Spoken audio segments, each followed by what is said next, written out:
Welcome to Kenton's videos. Enjoy the video. In this video, I will explain how to make joins public in Roblox.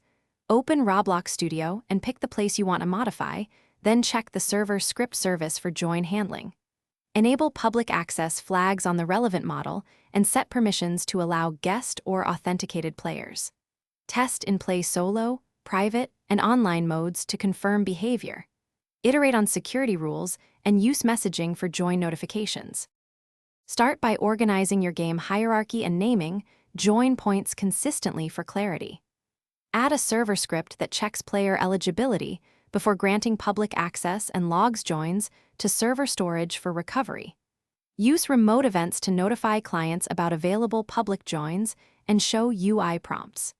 Test edge cases like reconnects and rapid joins to avoid race conditions. Keep security checks server-side. Watch out for common mistakes that break public joins, such as trusting client input for permissions or skipping network ownership adjustments. Always perform critical checks on the server to prevent exploits and assign network ownership to the correct instance when physics matters. Schedule cleanup for temporary join points and validate state after reconnects. Regular testing in different play modes prevents surprises and keeps the join experience smooth for all players. Thanks for watching. Consider subscribing if we helped you.